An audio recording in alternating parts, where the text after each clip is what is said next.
Since his death in 1616, William Shakespeare has often been held up as one of the greatest, if not the greatest, English language writers. His plays are often positioned at the very top of the English literary canon and are a staple of both school curricula and theatre programmes. Nevertheless, the world in which Shakespeare was writing was clearly very different in many ways to that which we live in today. So, what is it that keeps audiences, creatives, and other thinkers coming back to his work? To answer that question, I hopped on a call with PhilosophyTube creator and longtime fan of the Bard, Abigail Thorn. Abby, welcome to the show. Thank you so much for giving aside some time to chat with me today. My pleasure. Thanks so much for having me. I know we've been trying to organize this literally, I think, since you came to see The Prince. And I've just been so mad busy, but it's nice to finally have the time.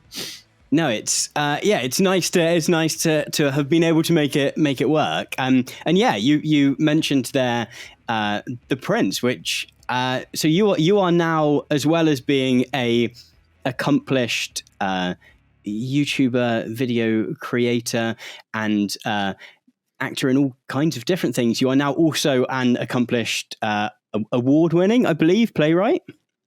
Yeah. I'm embarrassed, but yes. Has that been how has that experience been of sort of from knowing that you were going to be putting on the show to creating it and to then the reception of it being so warm?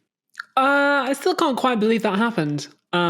It seems like a strange dream that we got to do the show at all. Never mind that it did so well, and has hopefully going to open some doors too.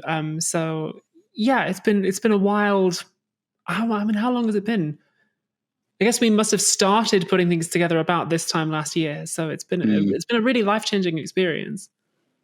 Yeah, so it was bound. I mean, I guess I've sort of jumped ahead a little bit in that the show itself was called The Prince. What is your sort of pitch of it to people who don't know anything about it when you're trying to get them interested in it? It's about a bunch of characters in a Shakespeare play who start to realize they're stuck inside a play and break out, and they crash through the Shakespeare multiverse as they go. So we start in Henry IV, and then we kind of bounce into Hamlet briefly, and then there's characters jumping in from Julius Caesar, and all sorts of stuff is happening. Sort of everything, everywhere, all at once, / the Bard.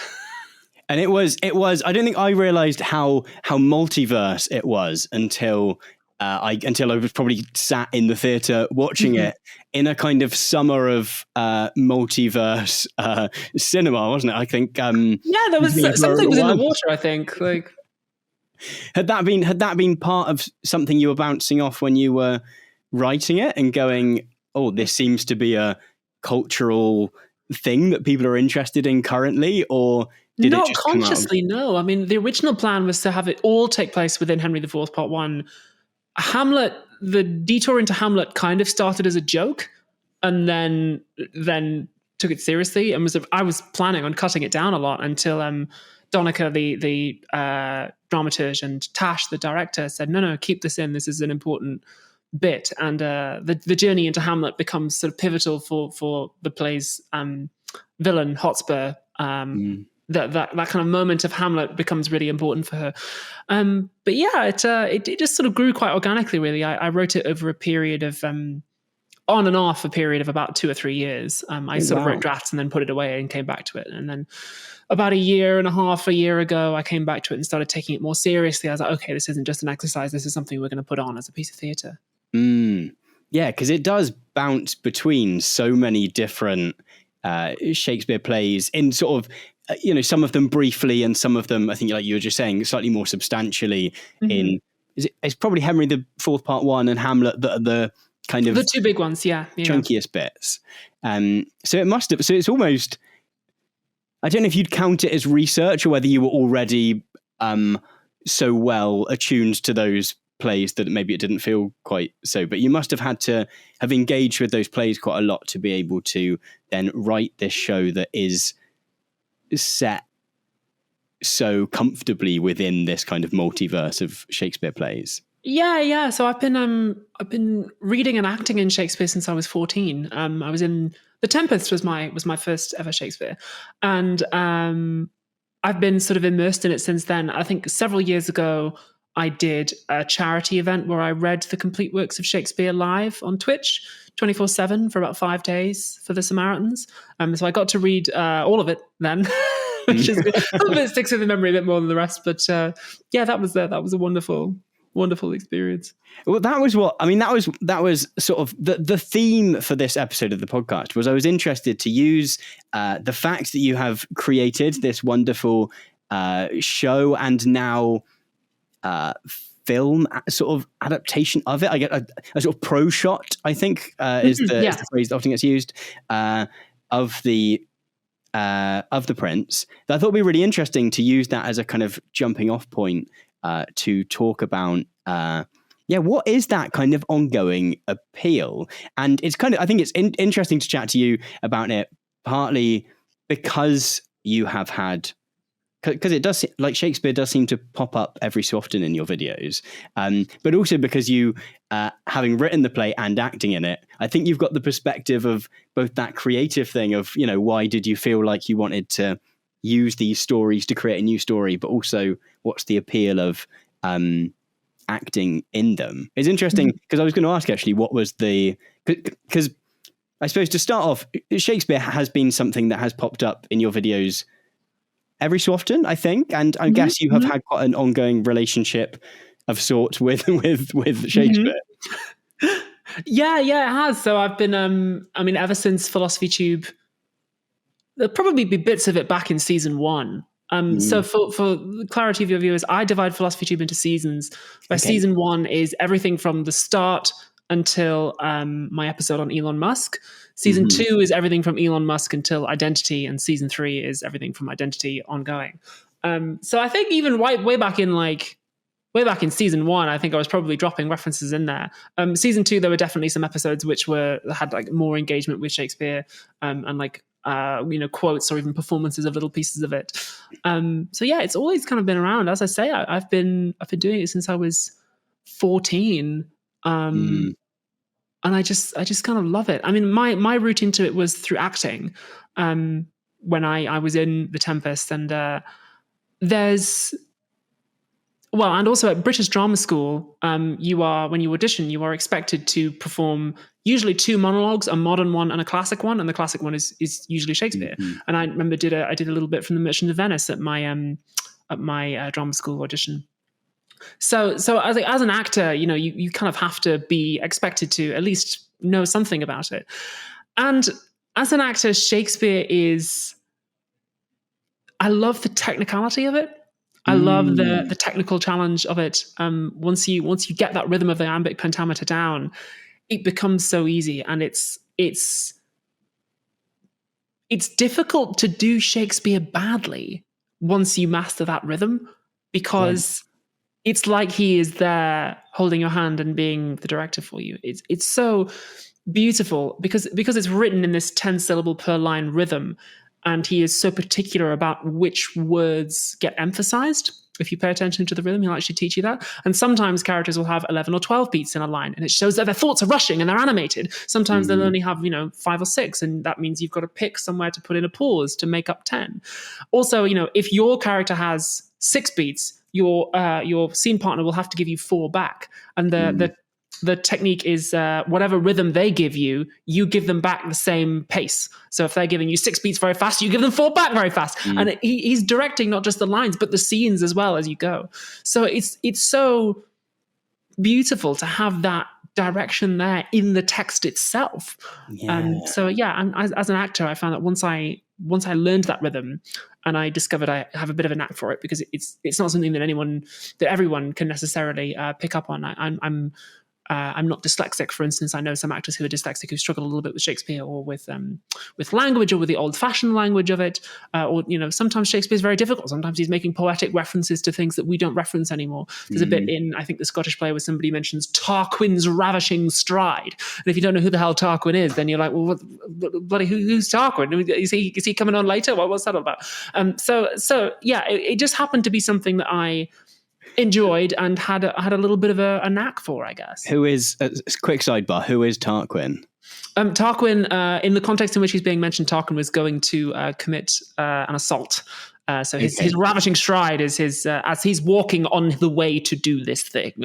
He is going to do this terrible thing, but he is making his way towards it with a degree of rapaciousness and appetite and, I guess, nastiness. Yeah, it's interesting. That was because I sort of had on my list of things I was keen to ask was sort of, you know, and I guess you can't speak for all people who act, but as a performer, sort of what is the appeal of wanting to be, you know, because I think most actors, maybe not everyone, but quite a lot, you know, it is it is sort of an ambition is to be one of the lead characters within a Shakespeare play. And I was sort of interested to ask you, you know, what particularly is it about it? You know, is it and I was thinking, you know, maybe it's about the prestige, maybe it's about the something about the characters and these kind of the fact that they feel so weighty. But it's interesting you're talking about actually no, it's the technicality of the language that for you is the thing that is for me. Yeah, I, no doubt it's different for every actor, and some people probably enjoy the prestige and stuff as well.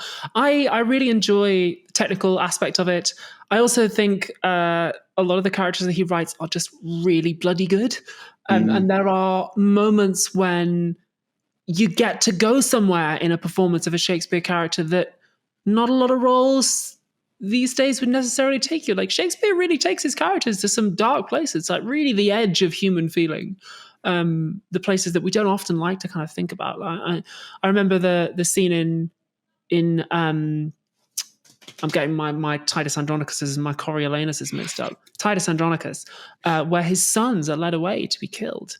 And that scene is like, it's just gut-wrenching when he's like on the floor crying. It's like he's really taking us to the very limit of what humans can feel without breaking down. And as somebody whose job is to kind of feel emotions and go on emotional journeys as a character, it's just a real treat. Like, and I think there's so many. Part of the fun of acting is getting inside a character's head and be like, why do they do that? Why do they think this way? Why do they say this thing? And there's some characters that are just kind of abiding mysteries. Obviously, kind of one of the big ones is Hamlet really mad or is he just pretending? But then also like Iago in Othello, like why does he do what he does? At the end, they even ask him, why do you do this? And he's just like, oh, you know. And it's like, what? No, do we? Like, what? Come on, dude. Like, tell us why. It's so much fun. The way he like takes things to a place that it's just, as an actor, it's just a real treat together. Like Mark Antony, this is a role I would love to play. Mark Antony and Julius Caesar wakes up with a hangover and goes to bed as one of the 3 rulers of the world. Like that is the most important day of his life that we see, is the day that Caesar gets killed. And he has that moment where he has the body on. He walks in and he sees the conspirators standing over the body with bloody hands. And like he shakes their hands, and it's just such a powerful scene. And then they leave and he has this speech with the corpse. It's just like, oh my God, it's so beautiful. And also like some of the characters are so rich as well. And Shakespeare really had a talent for delving into either the best or the worst day in somebody's life and really like wringing their guts out in a way that makes you just kind of go, oh fuck. Like, so I mean, Shylock's if you prick us, do we not bleed speech was something that I had heard, very, very famous piece of writing. And it wasn't really until I came out and became a minority in my country that I really understood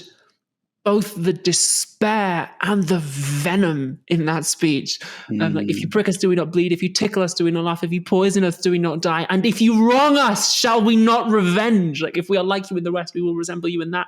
It's so heartrending, that moment. And I suppose it's that either it's those, there is a weightiness either in the characters going to those places on their own kind of personal journeys, or in the, you know, or to go back to the Prince, whether it's Hamlet going to those really dark places of trying to work out, you know, maybe himself trying to work out whether he's mad or not, or whether he's pretending, and all the death, etc., that happens in that play, or whether it's the sort of weightiness of Henry the fourth, for example, which has similar weightiness of characters, but also has the weightiness of it being like history, and that it's everyone has power and the things that they do are going to decide the fate of the country in front of them. And maybe it is a kind of weightiness that I think we sometimes shy away from a little bit, maybe these days, that it's almost a bit sincere. It's a tricky balance to walk as well. I think, especially in the histories and stuff like Henry IV Part 1, there is the big political machinations, the Bolingbroks and your dukes of this and that, and the people are clashing in their armies, and this lord is having an alliance with this lord.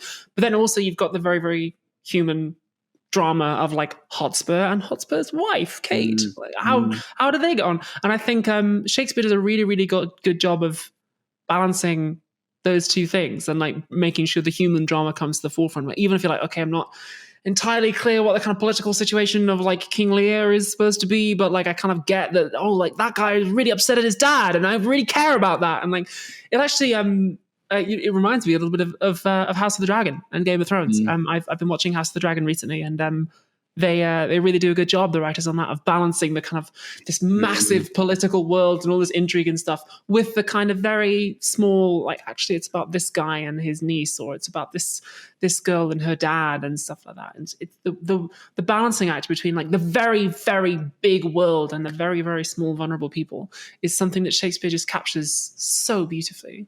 Yeah, that's interesting, actually. I've recently been watching the final series of Succession, which I think has been sort of compared to a kind of modern day Shakespeare in terms of the kinds of power that the characters within it wield, although they're sort of in media in the present day.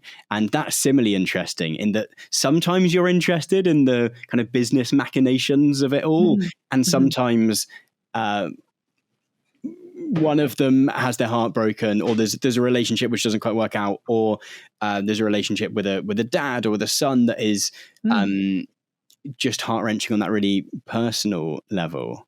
And that's and I think because in the Prince, that's kind of the aspect that gets drawn through, I guess, rather than the big historical aspect, that it's really that journey of Hotspur, for example, that you take on yourself on stage, and also Hal's kind of coming of age story.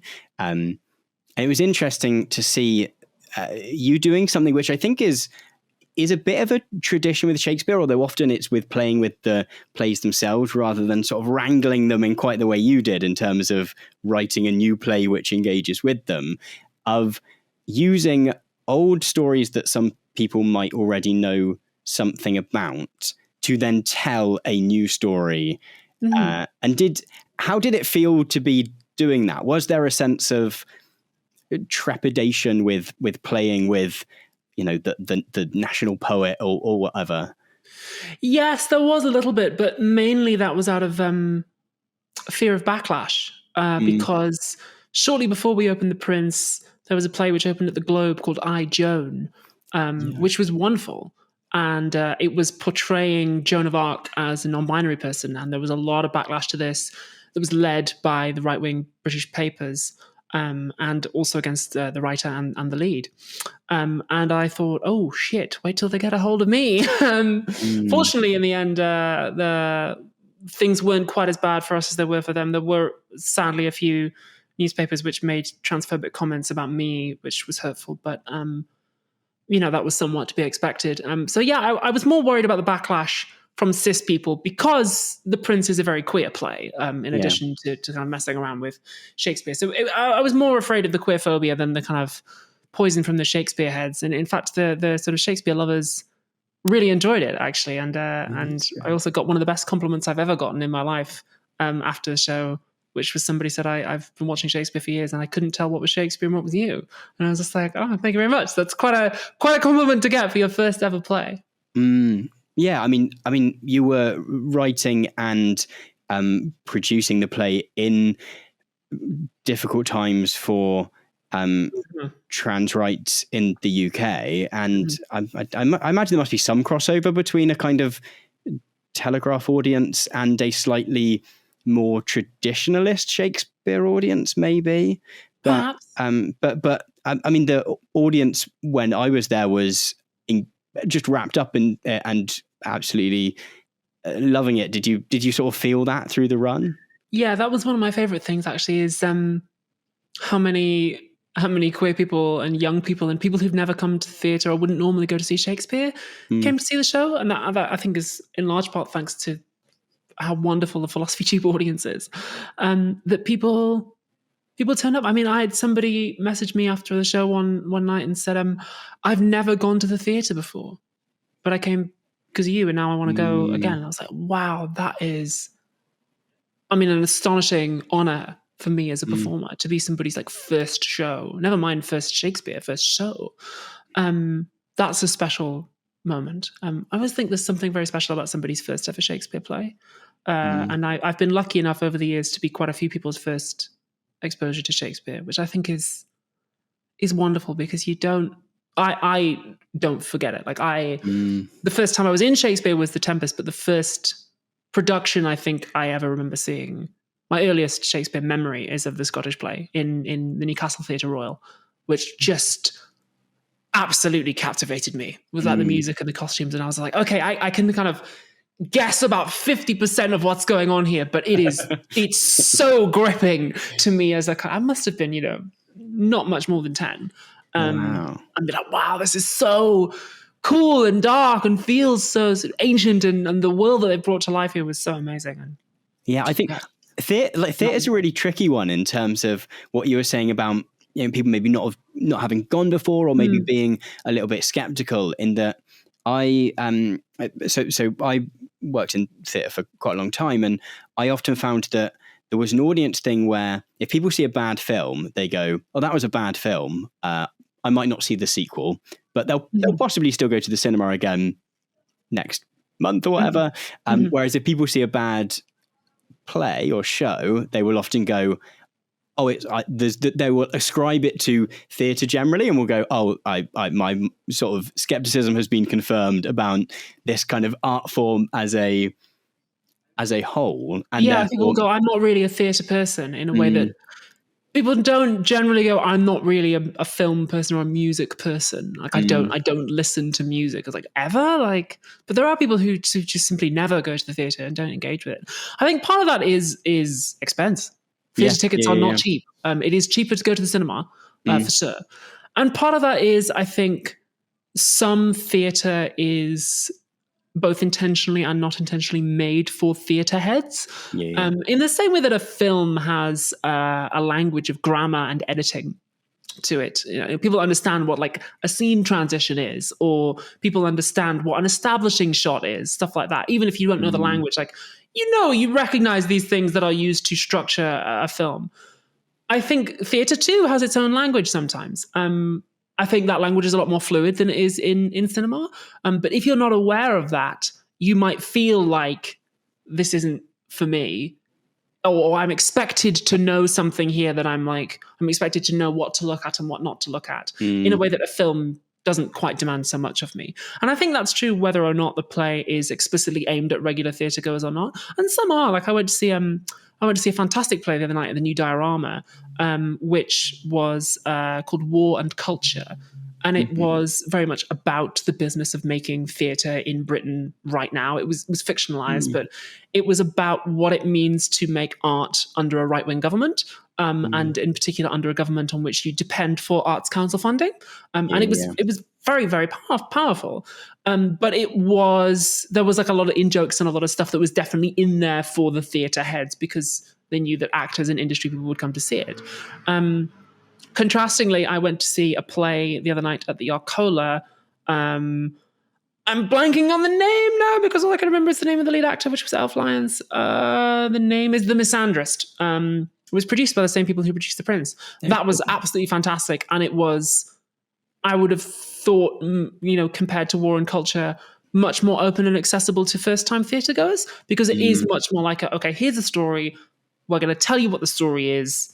You don't necessarily need to know anything about like theatre or the behind the scenes stuff, but just kind of like go with us. I think possibly what puts people off is sometimes they'll go and see a show that asks quite a lot of them as an audience member, and if they don't have it with them on the night, then perhaps that puts them off. Yeah, I go and see a relative amount of stuff nearby me where it's often people trying something new out, and maybe it's the first time they've performed a certain thing, and so usually it's in a relatively small auditorium, and quite often there will be a joke about how hard it was to get the Arts Council funding or whatever, and that always feels a little bit inside baseball of it's possibly funny. Good phrase. If you also are sort of in the biz, but I think it can be quite interesting. I think it can also be, and sort of Shakespeare in particular can often be directed at a very particular audience. I often when I'm so since Georgia, who is listening and making sure the computers are working, since Georgia's been working with us, every time before we film, I tend to sort of read out the bit of the script I'm about to film and sort of go, what does this sound like as a thing that I'm going to say? And one question I always have about anything that's sort of a joke is it an actual joke or is it a kind of theatre joke? Which are those sort of jokes which tend to exist in a lot of kind of usually quite straight plays where someone says something and it's not quite a joke in the sense that it's hilarious, but everyone sort of just goes like, ha, ha, like, and it's sort of more about maybe the audience feeling intelligent and having their kind of status as people who know about how the world works rewarded than it is about the sort of classic thing of your expectations are judged, are sort of subverted, or whatever. I was thinking actually when I was sort of thinking over the prints in prep for talking to and thinking about the audiences, that actually with this you were almost going between two audiences of you've got potentially on one side the sort of Shakespeare heads, as it were, who are sort of watching a certain scene and sort of mouthing along with how it goes and know the history of all the different iterations of that particular scene, and they're sort of comparing it to how X did it at the Y theatre in whatever year. And then you've got people who are really skeptical of I really enjoy Philosophy Tube, but I'm not so sure about this Shakespeare thing, and maybe going in a bit unsure, and that you're kind of going between those two audiences and potentially could have upset, could have upset both of them, I guess. But did you find that you managed to draw them together? Yeah, I mean, people responded very positively to it. There were some people who were sitting there mouthing along, not only with Henry IV Part 1, but also with my text. There were people who had like my play text on their laps and were following it, which was bizarre to see for me. I didn't expect that. But and wonderful too. It seemed to like bring people together, and there were people who said, "Oh, I've been." I probably can't say who, but there was a director who, a very, very big established Shakespearean director who came to see the show, and we had coffee a couple of days after one night when he was there, and he said, "It's never occurred to me before that Hamlet is a queer story, but now that I've seen you do it, I can't see it any other way." He said, you should absolutely do that. Like, it is, now that I see it, I cannot help but see the relationship between Hamlet and Claudius as Hamlet being queer and Claudius not accepting. And I was like, oh, that's so cool that I've managed to like redefine the meaning of this play for somebody who is who's been doing Shakespeare longer than I've been alive. Somebody who like drops Mark Rylance into the conversation by like referring to him as Mark. I'm like, oh shit, okay, that's kind of cool that we've given you something new. That's kind of cool. I mean, I guess I sort of asked you, what is it as a performer that makes you want to perform some of those roles? But I guess then as a writer, and maybe this is something that directors get an opportunity to do a little bit more because they get to sort of stage Shakespeare maybe more than writers get the opportunity to meddle with it a little bit. What was it that made you want to, because I guess, there was the other option of you write something that exists entirely its in its own world, but you sort of went, oh no, there's characters here I want to play with, and I want to take these stories and mess with them a little bit. What did you see maybe in, because I guess it was Henry IV Part 1 you said you started with. What was it that you saw in that play that made you go, oh, I've got something I want to sort of do with that? Honestly, it was the character of Hotspur. I like her. I say her because she's a woman in The Prince. In the original text, Hotspur is a man. But I like her. I like her journey. I like that she is under pressure, and also over the course of the original Henry IV Part 1, we see her cracking under pressure. I like that she has a very relatable flaw, which is that she gets angry easily. She gets pissed. That's her main flaw in Henry IV Part 1. It's like, and people are always telling Hotspur all the way through the play, like chill out. But she cares about stuff. She gets head up. She's, she feels constrained and lashes out. And it's a very kind of human flaw, especially in a stressful scenario like, running a war.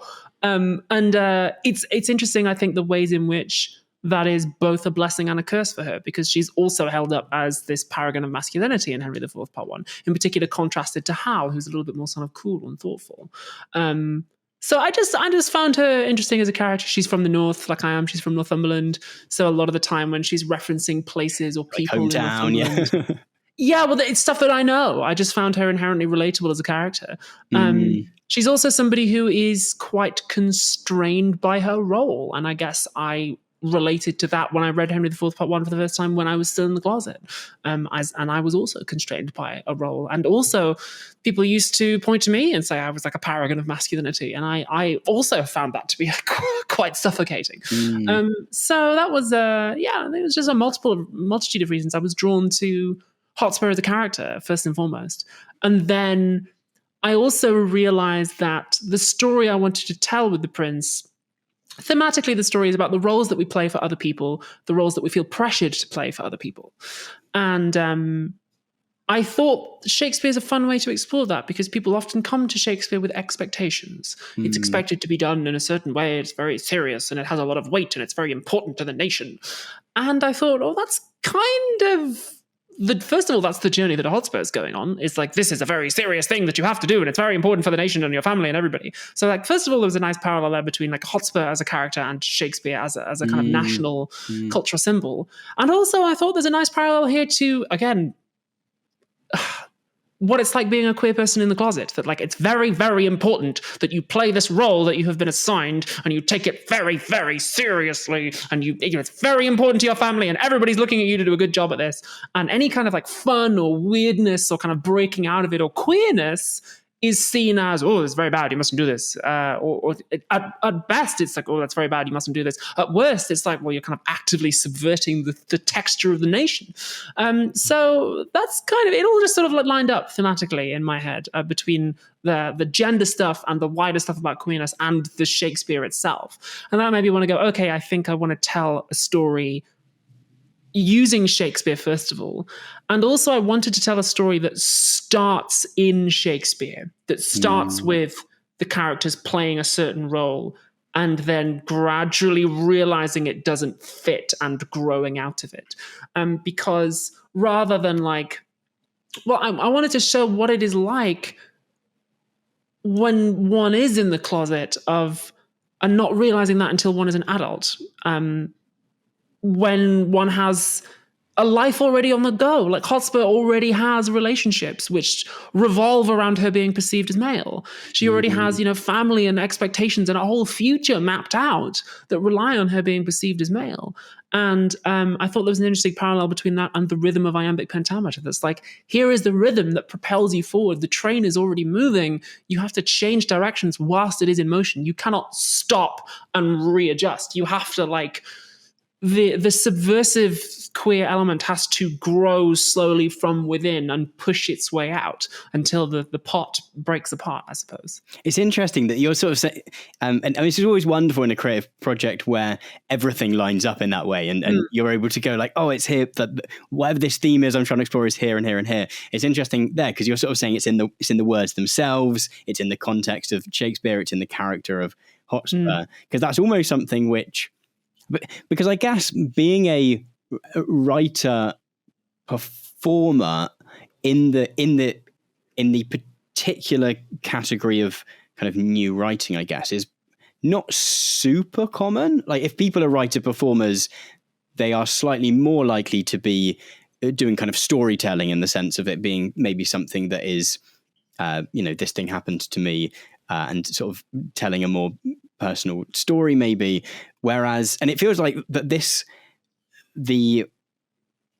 Prince is almost something that could only have come out of you doing those two things crossing together, because it was partly that you wanted to embody that role, and then that sort of helped you tie in the ways in which the role of Hotspur sort of related to how Shakespeare is perceived, and also the rigidness of the text as you were just describing it there.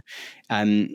And I think it's a really interesting take for anyone that doesn't sort of know Henry IV Part 1 particularly well. Sort of, I guess, in the most obvious reading of it, how Prince Hal's kind of it's sort of a weird play in that it's called Henry IV Part 1, but Hal is kind of the protagonist almost more than King Henry is. But that Hal is sort of failing as a heir and as a man and as a son, and in pretty much all of the roles that he's meant to take up in society. And Hotspur is sort of the opposite of that in terms of both being the antagonist on the battlefield, but also sort of being the person that has it made.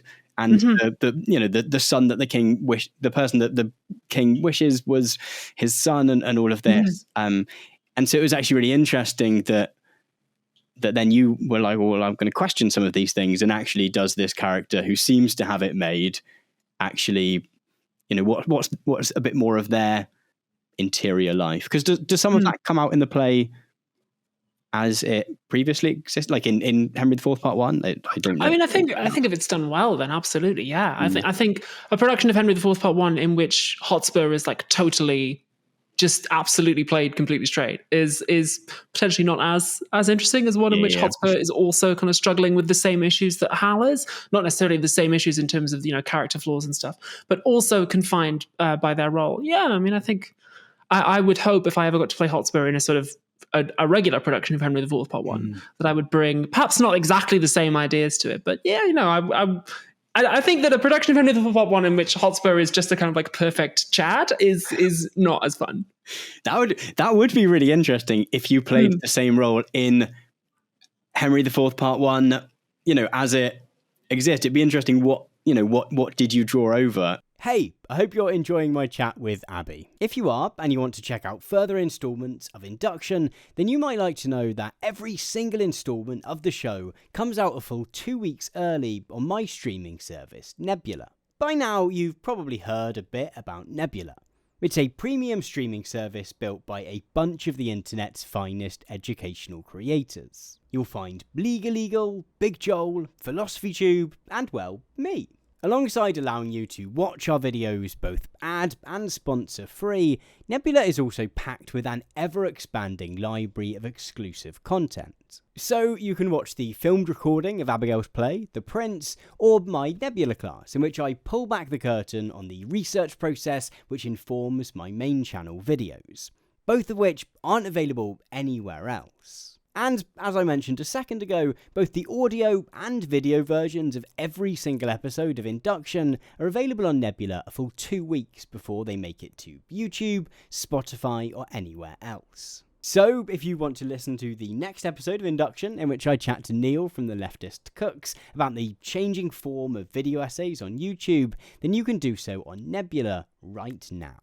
If you're interested in joining me on Nebula, then I'd be particularly grateful if you do so using our custom link go.nebula.tv/induction. That's induction spelled INDUCTION. Using that link will bag you a full 40% off an annual plan, meaning that you can get access to Nebula for just $2.50 a month. That link again is go.nebula.tv/induction.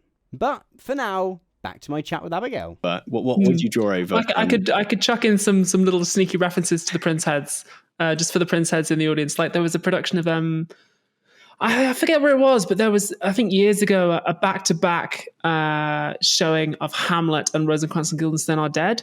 And they'd like deliberately crossed it over a little bit. So Rosencrantz and Guildenstern Are Dead in their play, they all like they flip coins a lot together as a game. And I think there was one scene when they did Hamlet, the same cast came on and Ros and Gil were like flipping coins and then put them away. So it's just a little sneaky references like that. I don't know. We'll see. Was that a show that was so? For anyone that doesn't know it, Rosencrantz and Guildenstern Is Dead. It's played by Tom Stoppard, which I guess Rosencrantz and Guildenstern are kind of almost extras in Hamlet, who, correct me if I'm wrong, get sent to do a lot of tasks and stuff and are sort of pop in, and then sort of Tom Stoppard takes them and makes all of their waiting time between the scenes into a new play. Is that a good? Yeah. I think I saw it like an NT Live version with Daniel Radcliffe a few years ago, maybe. It's good. It's brilliant. I've been in it twice. I was the player first time round in high school. And I was, funnily enough, I was Hamlet the second time at university. Oh, cool. So because that's maybe the most famous play that is a subversion of Shakespeare. Maybe it's that and Une Tempest, maybe. But was that in your head while you were? Oh yeah, definitely. Yeah, yeah, definitely. There was a lot of influence of that. In particular, in like Sam and Jen and their irreverent mucking about and their sort of like slightly philosophical discussions. Yeah, there was a lot of inspiration from Stoppard there. I think in the program to the Prince, I even referred to my play as Rosencrantz and Guildenstern Are Dead named. I hadn't really thought of Sam and Jen, who if anyone that's not watched yet, are the sort of, I don't know, I'd sort of call them the protagonists of the show. Yeah, definitely. I don't want to suggest that your role in it was not equally important. No, Hotspur's the antagonist for sure. Jen is the protagonist, Hotspur is the antagonist, and Sam is the secondary antagonist. Yeah, I hadn't necessarily thought of them in the same way as Rosencrantz and Guildenstern, but there is a similar thing. You know, there's every so often the play suddenly starts happening again around them, and they have to kind of muddle on with it. I mean, you do have that. I think the moment towards the like Sam and Jen are really good characters for anyone who is a bit skeptical of Shakespeare as a thing to go and spend your evening watching. Were you, because they work as a really good kind of, at times, a bit of an audience stand-in, maybe? Yes. Yeah, definitely. I mean, the brilliant moment is early on when there's like a reasonable amount of just sort of pure Shakespeare, I take it. That's the opening of Henry IV Part 1. And that scene happens. There's a little bit of extra me in between Hotspur and Hal, but the first sort of 3 or 4 pages are like solid iambic pentameter, and deliberately so that it's like quite dense, very heavy. The play opens with that very big drum beat, and it's like, oh, it's all very serious. And then Henry IV comes on, and he's giving this big speech, all these names and campaigns, and it's all in Shakespearean language. And I used to love picturing people in the audience like sitting back, going, "Oh no, it's all like this. It's like as dense as fruitcake." And then all the Shakespeare characters leave on stage, and then Mary, Jen has this line where she says, "I didn't get a bloody word of that," and everyone always bursts out laughing. And it's like, "Ha! I got you." There was even a moment where we watched the film version in the cinema, and my agent Dave from Standard was sitting next to me with his wife Yulia, and I just saw him like leaning back in the chair and putting his hand on his chin, and I was just waiting for that line, and then he like leapt forward and laughed, and I was just like, "Ah! I gotcha. Sort of break the expectation of it. Because there really is that kind of that sense of, and I wonder whether partly it is how it is taught in school, maybe a little bit. I think anything we're taught in school almost comes with a sense of baggage because we feel like it has to be proper in a way. I guess even over the last few years, every so often I've read kind of Dickens novels, and it's really interesting how actually they're sort of quite fun. They're quite or a little while ago I read Pride and Prejudice, and I was like, oh, this is kind of just fun and a bit trashy, and but the fact that it is a book that is taught in schools and that is passed down to us as kind of literature makes it feel weighty and like there is a correct way to to read it and to receive it and to understand it. Exactly. That's exactly what I wanted to play with. I think this feeling that there's a correct way of doing things. Because Shakespeare almost operates as a kind of I don't know. It's almost kind of like a secular Bible, almost, I guess, in the fact that it's, I don't know, it's this sort of like, if anyone has it in their house, they probably have the complete works, and it's probably this big weighty book which sits on the bookshelf somewhere, and it's sort of divided up into its comedies and histories and tragedies. Or thin paper, like good thinking. Yeah. Divided, so there's sort of like a First and Second Testament, and it's poetic in ways.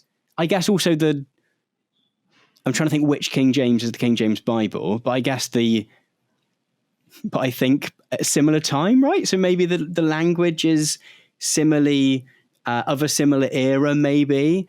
Well, I think also it forms such a basis of cultural references that like people can recognize images from it so easily. Like, the image of like Jesus on the cross, it's like a very recognizable image. Similarly, like, Romeo below and Juliet on the balcony, it's kind of an all-time symbol of romance.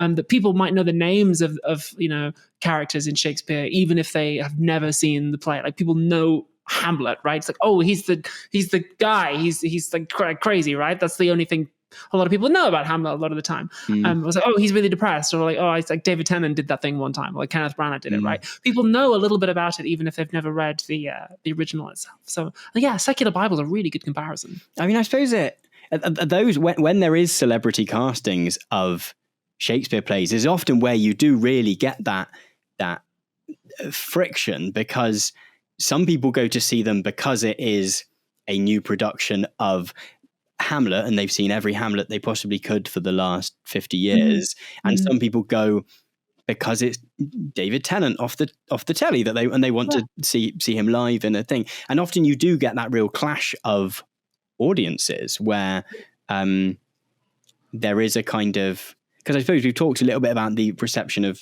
Shakespeare, but theatre has it more generally as well, in terms of when do you clap and when do you shut up and when do you talk and when do you laugh? When is it appropriate to laugh? When is it not? Should you be quiet? Should you be jeering at bad things that are happening, or which are things that have change of time? But I think it's really interesting when there are those celebrity castings that you often see that friction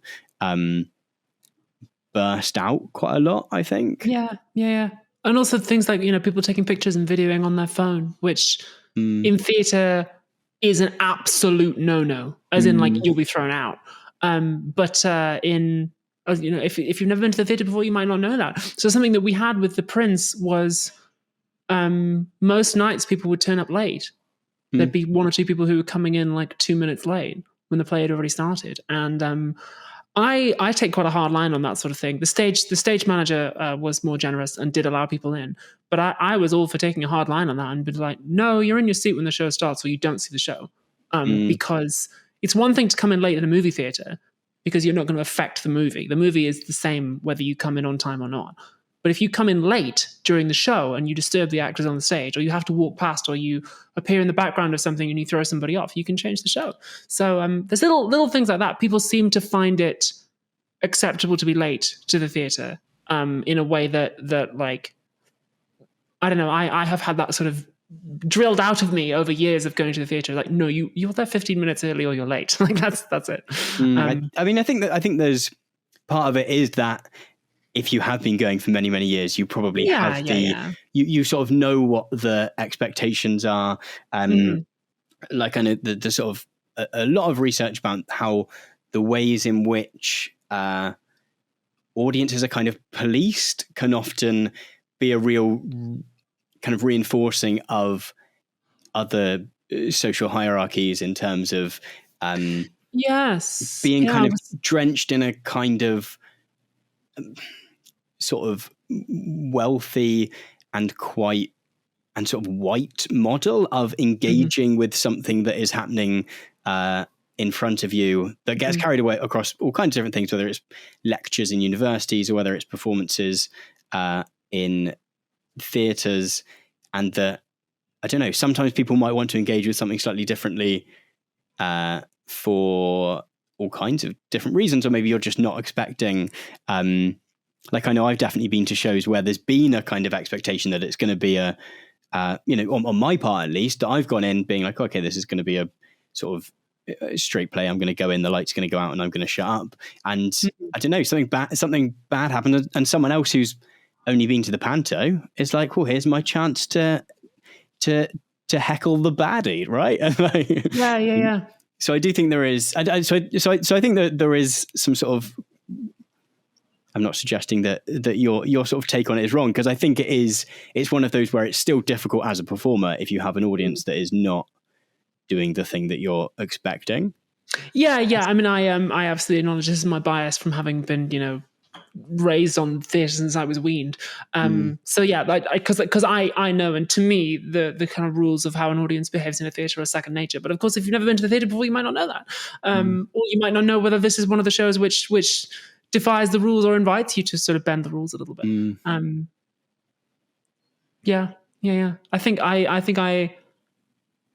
made a mistake the other night at the theatre when I started clapping at one point when I didn't realize the scene wasn't over. There was a line that a character got in, and I was really invested, and I clapped and cheered, and I was the only one who did. And fortunately it was a fun play. It didn't break the atmosphere or anything. But the character, in character, the character was just thank you, and he kept going because it was this very righteous moment. I always find I'm a sort of third laugher or clapper. I want two other people to have laughed or clapped, and then I know that we're in an audience that is doing loud laughing. If there's not at least two other people, I'm I can't be I don't know why. I'm just I can't be the first person because I have that terror of being sorry. Yeah. I think in Shakespeare as well, it's difficult because there are moments when characters appear to be speaking directly to the audience. They will soliloquize or turn to the audience. And we played with this a little bit in The Prince, that there are moments when a lot of the characters, mainly Hotspur, turns to the audience and is just, does a Shakespearean soliloquy. And in those moments, it's understood that the audience aren't really there as people, but they're just there as a sounding board. The character's kind of talking to themselves. But then there is a moment in Act 1 where Hotspur's doing this and then notices the audience for real. And there's that line where she just goes, "Who the fuck are you?" And actually really notices the audience for the first time. So we did kind of muck around with that a lot. And even she steps off the stage too. There was a couple of nights where that moment got a gasp, which was good fun. I mean, I suppose it is an interesting thing I suppose any kind of reinterpretation of Shakespeare or playing with Shakespeare is often a slightly odd thing, because it is I think as we've been saying, Shakespeare is very much the canon. It is as canonical in the sense of being big and important as probably as you can get, maybe other than the Bible, maybe. I think it's important as well to talk about the ways in which deviation from expectations of Shakespeare can sometimes be punished. There are certain theatre critics and newspapers in London who will, for instance, mark down a play or comment negatively on a play if it casts, say, a black woman in a leading Shakespearean role. That absolutely happens. People will say, this play is woke, or they're obsessed with, woke, diverse casting, or they're trying to do something new with it, and inherently dismiss it. What's wrong with just doing Shakespeare plain old normal Shakespeare? And when we talk about these expectations, it's not just the fear is not just of cultural embarrassment, but really access to careers, to opportunities, to casting. I mean, God knows there's a lot of quiet discrimination that happens in the acting industry, where actors who are from minorities will go up for good roles in things, and people will say, well, we can't cast you because that would be making a political statement, and we don't want to do that in a way that it would not be considered a political statement to cast a white straight man, for instance. I mean, that's the reason. I mean, this is fully illegal, but it does happen. That's the reason why there are leading men in Hollywood who are gay or bisexual, but who don't come out publicly. And we know, those of us in the industry know, but they could never say that publicly, because then all of a sudden casting them becomes a political decision. When we're talking about expectations attached to Shakespeare, it's not just a kind of what do you feel when you sit down in the theatre? It's, people's access to the ability to make a livelihood.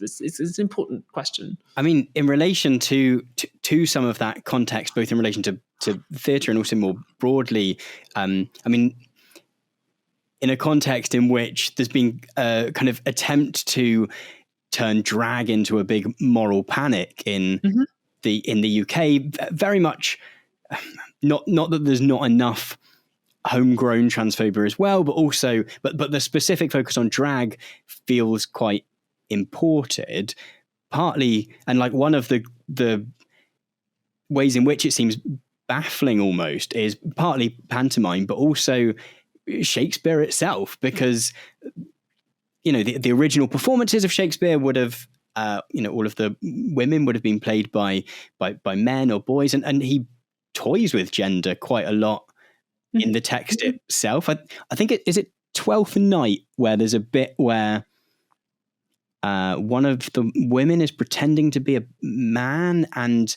so I mean, like, it's all, and so initially all As You Like It as well, like loads of it, so initially you would have had an actor who is a man or a boy, I think, playing a woman, playing a man, so you'd have like this sort of multi-leveled thing of toying with gender, which has been a huge part of our theatrical culture and our culture more broadly for a long time. Sort of. That is true, and I take your point. At the same time, let's not do ourselves the intellectual disservice of pretending that fascism, and in particular the current wave of gender critical fascism, is trying to make sense of the world, or is vulnerable to things like truth or accuracy or like the actual culture of the nation. I mean, we're talking about people here who like say there weren't any black Roman soldiers. It's like, no, there were. It's a fact. But in particular, the gender critical movement, as I've said before, is a movement against reality. It's a denial of facts. So as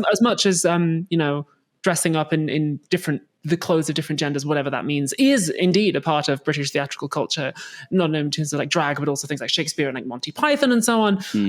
As much as it is embedded in our culture, let's not do ourselves the disservice of pretending that fascists remotely care about that at all, or therefore that their attempts to seize power in this country would be kind of unsuccessful because of some nebulous British culture thing. No, you're entirely right, and I think that, and also just because something is deemed as acceptable within a certain bounds, quite literally sometimes within the bounds of a stage, doesn't necessarily mean that at the same time, it was some wonderful past where everyone was wonderfully accepting and egalitarian, etc. I think the idea of playing with and against the canon is kind of an interesting one, though, in the sense of that you have that, because there is that sense of power attached to it, that it does feel like, I don't know, there is often something more interesting about taking ideas from Shakespeare, or I was even thinking that in your videos, your sort of say normal philosophy tube videos in comparison to your sort of play, but like in your sort of regular philosophy tube videos, that I think one thing you do really well is that you, even when you're presenting ideas that are more radical or more critical of society, is that there's always a engagement with whatever the canonical ideas are, I guess. And I guess my one thing I try to do a lot on Philosophy Tube is to be even-handed and to see all sides of something. I don't think I succeed in that, or even come close to succeeding in that, but I do hope I fail in interesting ways. And I think a lot of that comes out of my instincts as an actor, that even if a theory is on its face silly or reprehensible, or even if an idea philosophically is so strange, I like to consider, how could a human being come to believe this? Somebody, to take a non-contentious example, politically, I mean, Bishop Berkeley, idealism, the idea that, reality is just in your head. There's no kind of real substance there. To be is just to be perceived. Seems like quite a wacky idea, but then I'm interested. Like, how can somebody really come to accept and believe this? I guess that's the acting training. So you sort of find yourself almost doing the work of someone who is about to play that role.